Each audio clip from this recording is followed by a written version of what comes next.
বাঁকুড়ার মন্দিরনগরী বিষ্ণুপুরের মুকুটে আজ এক নতুন পালক। 2026-এর মাধ্যমিক পরীক্ষার ফলাফল প্রকাশিত হতেই খুশির জোয়ার জেলা জুড়ে। বিষ্ণুপুর হাইস্কুলের ছাত্র আগনিক মাল 700-র মধ্যে 692 নম্বর পেয়ে রাজ্যের মেধা তালিকায় ষষ্ঠ স্থান দখল করে বাজিমাত করেছে। রেজাল্ট বেরোনোর পর থেকেই আগনিকের বাড়িতে এখন উৎসবের মেজাজ। ছেলের এই অভাবনীয় সাফল্যে খুশিতে আত্মহারা পরিবারের সদস্যরা। মেধাবী আগনিককে মিষ্টি খাইয়ে আশীর্বাদ করছেন বাবা মা ও আত্মীয়রা।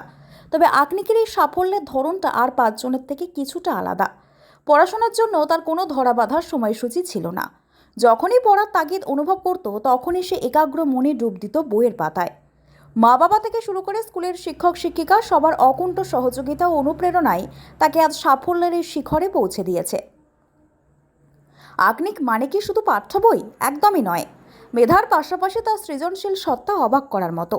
পড়াশোনার ফাঁকে গান করতে যেমন সে ভালোবাসে, তেমনই তার নেশা ছবি আঁকা। নিজের হাতে আঁকা বিভিন্ন দেবদেবী এবং তার প্রিয় শিল্পী অরিজিৎ সিংয়ের ছবিতে সে ভরিয়ে রেখেছে নিজের বাড়ির দেওয়াল। তার নিপুণ তুলির টানে ফুটে ওঠা প্রতিটি ছবি জানান দেয় তার বহুমুখী প্রতিভার কথা। ভবিষ্যতে একজন দক্ষ ইঞ্জিনিয়ার হয়ে দেশের সেবা করতে চায় আগনিক। বিষ্ণুপুরের এই কৃতি ছাত্রের সাফল্য আজ শুধু তার পরিবার নয়, গোটা বাঁকুড়া জেলার গর্ব। প্রতিকূলতাকে জয় করে কিভাবে নিজের ছন্দে সাফল্যের শীর্ষে পৌঁছানো যায়, আগনিক মাল আজ তাই প্রমাণ করে দিল। প্রাইম নিউজের পক্ষ থেকে কৃতি আগনিকের জন্য রইল অনেক অনেক শুভকামনা ও অভিনন্দন। এই সাফল্য কি বলবে? এই সাফল্য সত্যি প্রচন্ড সত্যি ভালো লাগছে। এই সাফল্য পাওয়ার পর মানে একটু আশা তো করেছিলাম, কিন্তু এই ষষ্ঠ স্থানটা সত্যি ভালো লাগছে। কতটা পরিশ্রম করতে হয়েছে? পরিশ্রম সত্যি বলতে পরিশ্রম তো করতেই হবে, কারণ এই 1.5 বছরের মতো সময়টা প্রচণ্ড ভাইটাল। এই টাইমটা পরিশ্রম করতে তো হবে, কিন্তু একটু ভালোভাবে যদি পরিশ্রম করা যায়, মানে পারফেক্টলি নিজের মতো করে যদি পরিশ্রমটা করা যায়, তাহলে সত্যি মানে সাফল্য আসা কেউ আটকাতে পারবে না।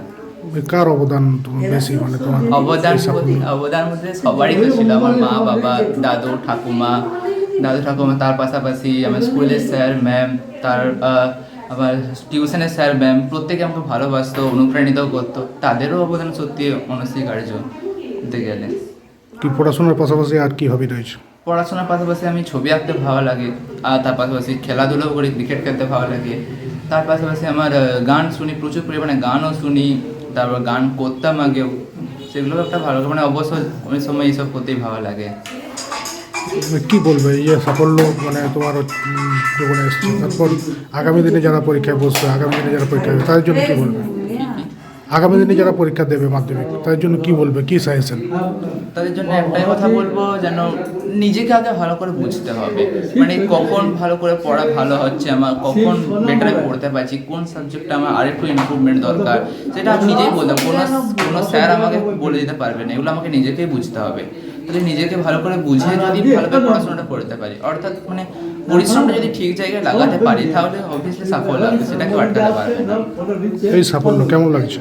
হ্যাঁ, সাফল্য সত্যি প্রচণ্ডই ভালো লাগছে। আশা করেছিলেন? হ্যাঁ, একটু আশা তো করেছিলাম। 6 র্যাঙ্কটা সত্যিই ভালো। তোমার নাম? হ্যাঁ, নাম? নাম আগনিক মাল।